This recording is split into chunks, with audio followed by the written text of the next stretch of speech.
Hello and welcome to Out and About Art, your PGTV source for all things art in Polk County. I'm your host, Yasmeen Ali. We're kicking things off this month by taking a look at a relatively new organization to the Polk County art scene. Just Right Lakeland was founded last year as an outlet and a forum for writers and actors in Central Florida. Last month, they produced their first community theater production, A Weekend of One Acts. Check this out for more about the group and their first theatrical production. I was in a playwriters group in Tucson, Arizona for 4 years called Old Pueblo Playwrights. And when I moved to Florida in 2014, I was looking for other screenwriting or playwriting groups to get involved in. And so I had been in a couple in Orlando and I'd been in a couple in Tampa. And what I noticed was that those organizations, when you were a writer, those organizations would have you bring in 10 pages of your work. And so you'd, read aloud 10 pages, critique that, and then take it back, and then the following month or, at the next meeting, which could be every other week, you would bring another 10 pages. And so I missed what we had in Tucson, where we would read the entire piece in one sitting. And so I finally decided that instead of continuing to attend other groups, which are all good and I do recommend them, I would like to do something where the writer could have their entire piece read in one sitting. Ken Bundy and Tanya Tyler, who started the organization with me, are very active in the Lakeland community, and they were huge supporters of the idea and huge supporters of the group. And so they went out and they started inviting friends and telling people about the organization, and it just kind of grew from there. At a typical Just Right Lakeland meeting, a writer will bring in their work. It's geared for either stage plays or screenplays. And what we'll do is we'll table read that piece in its entirety. So if the piece is a short or the piece is a full length, it doesn't matter. If it's the first draft or the last draft, it doesn't matter. What matters is that the writer is bringing it in, and then by bringing it in, they're having that whole thing table read, and after it's table read, we critique it. The writer is not allowed to talk, so they don't defend their work.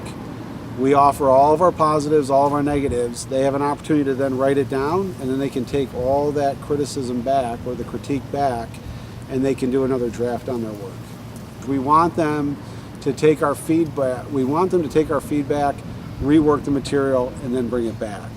And the ultimate goal is that we can get pieces in the group that we can push towards being produced. I don't like to think of you in a mobile home. It doesn't suit you. Too small. You belong in a house. Now you can dine with me. I'll stay in the house. And I shall continue to enjoy wine and cheese on Friday afternoons. Alone? With you. That misses the point.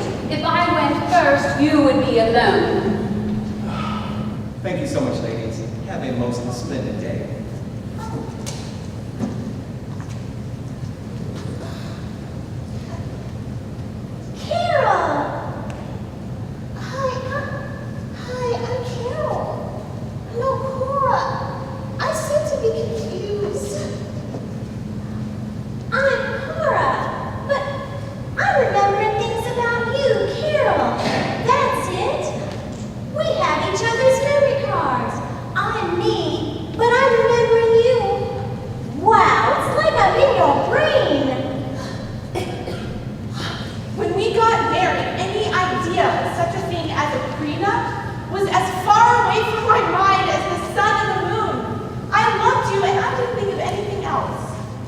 I feel the same way, really, I do, okay? But when that prenup thing came up, I just thought, this would be a good idea, you never know what could happen in the future. Something could go wrong.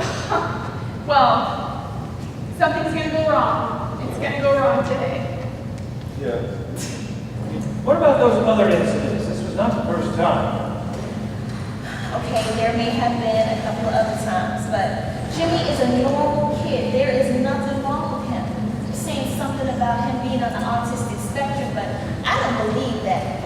Jimmy is a normal kid. There is nothing wrong with him. The Weekend of One Acts was an idea that Ken Bundy had, and Ken's big goal is to produce projects. So whether it's live theater or whether it's actual films, he doesn't care. He wants to produce. And so the thought process was let's see if we can get some regional work. Okay, so writers within the Central Florida area, and produce that with local talent, and local talent being people from Polk County as well as peripheral areas such as Tampa and Orlando.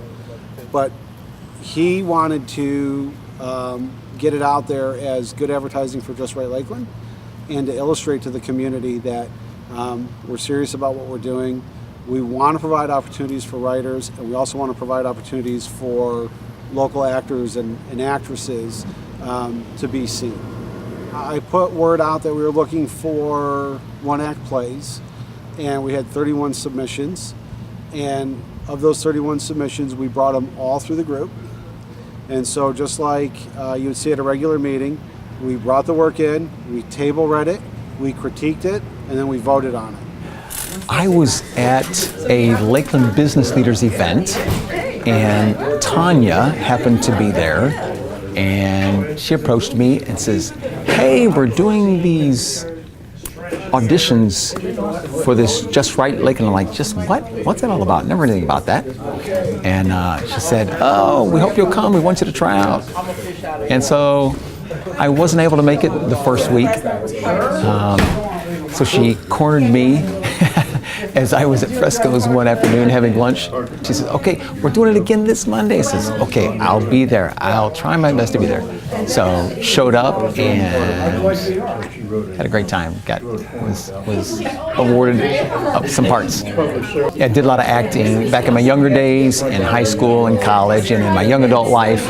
And then, life kind of gets in the way. So, I've been off the stage for quite a while. So, the one-act plays were an absolute blast. Very short. They're all basically about 10 to 12 minutes each. And a lot of them have a very powerful message.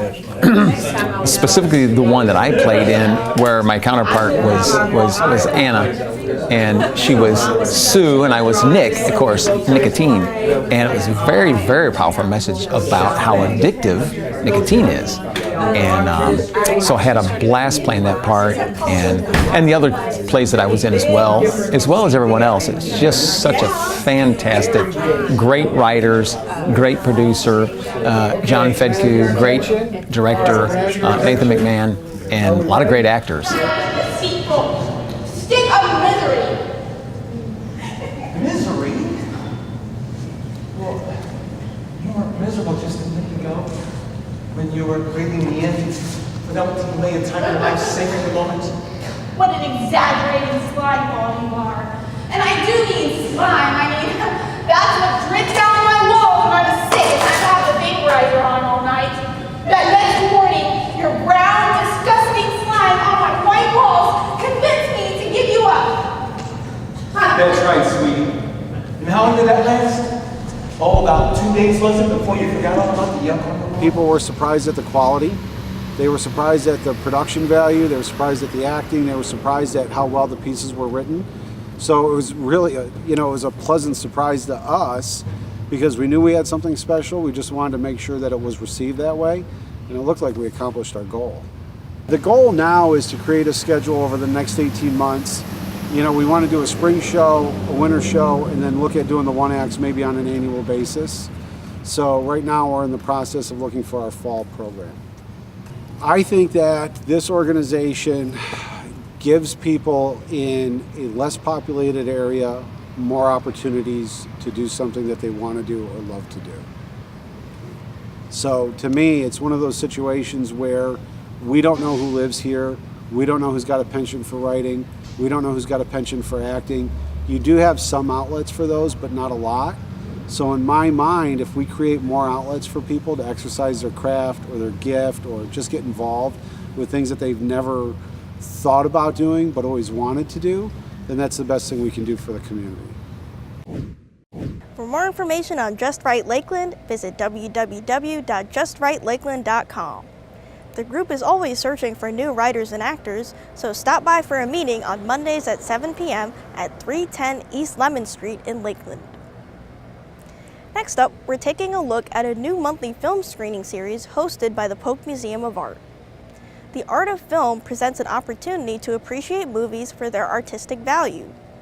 With audience Q&A and talkback sessions from Florida Southern College faculty following each screening, this unique Polk Museum series educates, engages, and entertains audiences of all ages. I just finished up my first year here at Florida Southern. Right when I came to campus, I was looking to collaborate with a bunch of different departments across campus. Florida Southern is all about interdisciplinary education, and I'm a big proponent of that as well. And so Florida Southern had just partnered up with the Polk Museum of Art, and so this was a really great opportunity to introduce programs from the curriculum side of things, so from the college implementing this. Now, I was approached by Alex Rich, professor in the art department and also the curator at the museum now, that he had this idea for a film series, and one of my plans was to introduce a film series here at Florida Southern College that had a more academic lens to it, where there would be faculty discussions afterwards. So it sort of worked out perfectly. And the Polk Museum is a great space. They have a great auditorium, and obviously, you know, people are able to go look at the art galleries prior to the screening. So it just has this atmosphere that you might not get going to, you know, the Cobb Theater. You're already sort of walking into a museum with a perception of how you should approach looking at something, and so it just worked out really, really well. And then it was just a matter of scheduling out the films, which is an ongoing process because we're sort of trying to get filmmakers, and so it's a complicated process. But that's kind of how it came about with Alex Rich and then also my colleague William Allen. We sort of helped organize it all together alongside the museum. I'm sort of acting as this main curator, where I will usually look at the exhibitions, and either from a historical standpoint or through an aesthetic standpoint, I'll sort of try to pull from whatever is on display at the museum, and then we sort of try to pair that up with a film so that the museum goers can sort of approach it from that perspective. So yeah, that's kind of how we're choosing it, but I'm also trying to choose films that are a little less well known, to sort of challenge audiences to look at film in a different way. We started off with The City of Lost Children, which is a French film by Jean-Pierre Jeunet. And that was chosen because we kind of wanted to emulate this expressionist art style that was ongoing at the museum at the time, and that was the first one, and it was pretty good.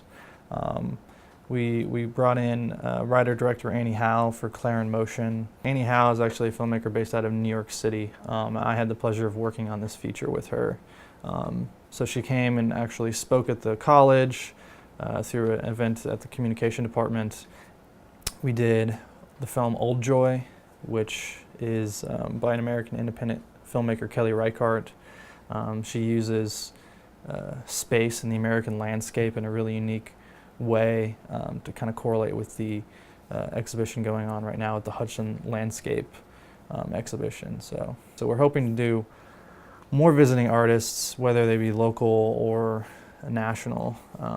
We hope to sort of continue to bring that kind of those prominent filmmakers into Polk County. So this film is called The Spirit of the Beehive, and it's a Spanish film that takes place during the Spanish Revolution, and it's sort of all about the Spanish landscape, but also about kind of a coming-of-age story and what it's like to sort of be a child during these sort of kind of trying times. I kind of picked it to go along with Goya and Picasso, but also to focus on these sort of lush, vast Spanish landscapes, to also look at to kind of correlate with some of the exhibitions as well. So it's a really beautiful film. It's pretty relaxed, but the discussions afterwards, we usually have a couple talking points, things that we want to focus on. and the way in which we want the discussion to go.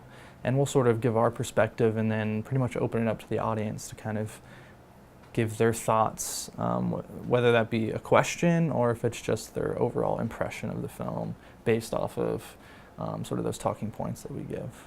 Yeah. We've gotten really great feedback so far.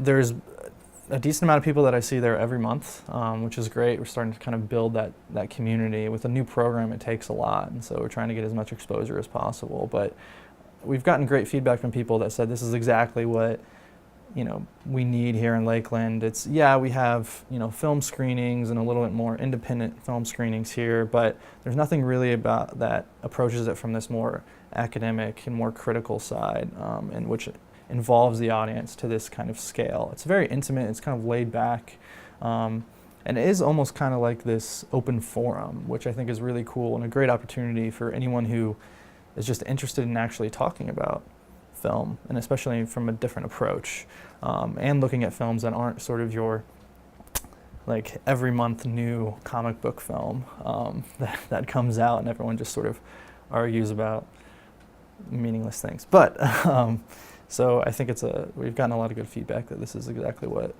certain people here in Lakeland want. So I think it's important to look at, a diverse collection of films for a number of different reasons. I think number one, from a historical perspective, you can sort of look at a film that was made in the 1960s and sort of start to understand kind of how we felt about the world in the 1960s or what was going on in that time era. So historically, it's a great way to look at something and sort of see how we feel about the world. I mean, during the golden age of musicals, it's like no one wanted to watch films that had anything to do with realism, right? They wanted to escape. And so you sort of see these trends with the kinds of films that are coming out. And you see with the huge post 9/11 era with the rise of superhero films and comic book films, we're sort of all about the heroes that save the day and from these foreign invaders. So you can kind of get an understanding of the zeitgeist of culture, and specifically American culture if you're looking at American cinema. So number one, that, but then also to, I think, challenge the way in which we actually look at something that we consider just to be entertainment, and challenge the way in which we consider something to be a good story or bad story. We have these sort of narrative conventions that we talk about in cinema, the right way to tell a story, a happy ending, but what does that say about us as audiences? And so I think challenging yourself to look at films that might not be at the large theater like Cobb, go and scour Netflix for something that you maybe never even heard of, get a subscription to Filmstruck or some of these lesser known streaming services, to challenge yourself as an audience member and kind of, branch outside your comfort zone. And so I think it's a good way to kind of keep yourself intellectually engaged, but also to, contribute to what it means to actually be an audience to something, and put a little bit more responsibility on the viewer rather than just what's on screen. The Art of Film is free and open to all ages. For more information on upcoming screenings, visit www.polkmuseumofart.org. Our last feature brings us to a small, unassuming storefront in downtown Winter Haven. Sidestreet Art Beat is a 501c3 organization with a huge heart. Executive Director Tina Clark teaches art and music classes to those with Alzheimer's, dementia, or any kind of cognitive impairment. Sidestreet Art Beat's mission is to make art accessible to everyone, so classes are free and materials are provided at no cost. Check this out for more about Sidestreet Art Beat and the amazing work that they do in Polk County. We don't call them classes, we call them groups, and we make art making in various mediums. We use watercolor mostly, watercolor mediums, water crayons and colored pencils and markers and things like that are easy and portable, and they're usually user-friendly. So that's what we kind of do, and then we will try to work with whatever their skill level is. A lot of times people hear about us through different organizations, particularly the Alzheimer's Association. They refer their clients as this is an activity or something that your loved one might be interested in. So that's where the bulk of the Alzheimer's and dementia comes from. We do not only art making with people with Alzheimer's and dementia, but we also have branched out and reached out to the special needs population. So we do some work on Monday afternoons with adult special needs individuals, and then Tuesdays and Wednesdays we focus on people with Alzheimer's and dementia, cognitive impairments. And then Thursdays we have drumming, and it's open to the public. Anyone can come.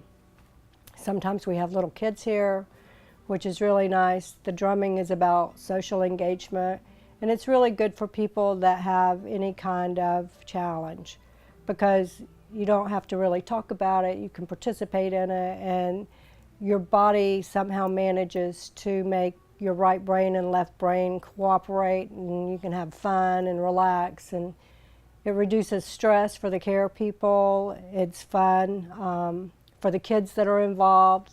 They make the older people happy and smile. So that's how we do our drumming. It's an hour every Thursday. It's a pretty fast hour, and everybody plays different drums, and we all kind of get in sync. It's pretty amazing how it works without a lot of instruction. Obviously, some of the challenges, the individual's not going to get better necessarily, and actually we see some progression with the disease often. So the thing is, they become comfortable. It provides an environment for their care person to relax for a little bit and not have to be focusing all of their energy on the person they're caring for, because I've got them for that hour and 15 minutes. And it gives them a chance to get out of the house and engage. If you ask someone that has a challenge like that, they're obviously going to say, I don't want to go. So the trick is to say, today we're going to go make art, and that usually is all it takes. And they come, and we are not necessarily making award-winning art, but we're having fun, moving paint around on a paper and talking to each other and sometimes laughing, and so it all works out good. It's been 2 years now. I can't remember exactly the date, but we've been here now 2 years. I met Tina one day in a store, and I had on this Alzheimer's shirt, and so she told me I should bring my mother to her because art was very good for people with Alzheimer's and dementia and autism like that. So I thought about it, and first I said no. But then as things progress, I say I'll give it a try. And when I gave it a try, Mom excelled so well with the art, made her concentrate a little bit more, even at the house, so I thought that was a winner. Well, it has helped me a lot because for the 2 hours, hour and a half that we're here, I get to breathe, you know. And I know that her mind is still working because Tina helps her. Tina's real good with them. She's better with her as far as getting her to do the art, and whatever she have her doing, better than I am. I guess because I'm the daughter, I'm not sure why that's like that, but yeah, she's real good. Now I've seen I see a big difference when we're here than we are when we're at home. No matter, she got her coloring books and all her art and stuff, but somehow or another we just don't stay focused like that. 'Cause most people, in any case, don't want to do something, but once they get here, I've seen a lot of them that has come and they have really enjoyed it. You just got to have that. I don't know what I want to say, but you just gotta do it. You know, you just gotta get them out the house and just bring them. I even told one lady, don't tell her mother that she was bringing her here. Just bring her. And when she came, she really enjoyed it. That's just like me going somewhere I don't want to go. If they take me, then I know I'm gonna have a good time. You know, but you being the caregiver, you got to be a lot stronger than them, and you got to look around and see what's right for them, because apparently they don't know anymore. So it's up to you to do what's right for them. And bringing my mama here, I know this was the best thing for my mama. I know it was. we moved from New York, it's like 6 months now, down here. And I contacted the Alzheimer's Association again because I was in contact with them up in New York, okay? And we contacted them, and Stephanie was good enough. She sent me a list of support groups and programs. So Tina's program was on it. And I said, well, let's give it a try. It's free. I have no idea what my expenses are going to be now down in Florida, but this is free. Let's give it a try. So we came on a Wednesday. He liked it. He does coloring at home in coloring books, but he's fixated on one color for the whole page. So that's what he does. But Tina brings him out. She makes him do more. He enjoyed coming down here. So we continue to come down, which we still do. I sit here with Velma, and we have the best support groups going just between the two of us because we can speak freely to each other, which I find is super important in the whole thing. And at first I said I was kind of annoyed that I'd had to stay. But then when we started talking, it's the best support group we have going on. And then he comes to drumming also on Thursdays. He's with people, and you have to kind of keep him engaged in some kind of activity, or else my husband would watch Family Feud all day and all night. At the other support groups, I tell them all, like I encourage them to start with drumming because a lot of people feel very free with it, and it is very relaxing. But you know, they turn around and they say, well, how could a room full of people making noise on drums be relaxing? But it really is. I mean, we've had people fall asleep every week. Those are the two chairs there, the sleeping chairs we call them, including my husband. And then like 10 minutes later, he'll snap out of it and he'll be back drumming. He loves it. You really need to get out and be around people. At some point, we'd like to maybe offer some different things. I've been thinking a lot about asking a friend of mine that does clay art just to see what that would be like for them, you know, to do it. But there's not a big volunteer wait list standing in the background wanting to do it, because a lot of times people come in and they think they're going to teach them to do something, and it doesn't really work that way. You have to just be compassionate and tell them they're doing a great job, even if it's not a great job. You know, if you think, oh, I think you could do better, or I could do better, you know, you can kind of guide, but ultimately the task is not to make them have a great piece of artwork to take home. It's to make them feel better about their day, you know. One of the first people that I worked with had Lewy body's dementia, and his wife said, you know, how much he looked forward to it. You know, a lot of times that's the highlight, to come and just hang out and make art. If you can get the person out of the house and get them engaged in something other than what their regular routine is, it's going to be better for you, it's going to be better for them, because it's going to give everybody a chance to breathe and maybe experience something different. So it's not necessarily about the quality of the artwork, but about the experience and being in an environment where you feel nurtured. If you'd like to learn more or give your support to Sidestreet Art Beat, visit www.sidestreetartbeat.com. That's all I have for this month, but there's always plenty going on within the Polk County art scene. Stay tuned for a list of art events in your area. Thank you for joining me, and tune in next time for more art out and about.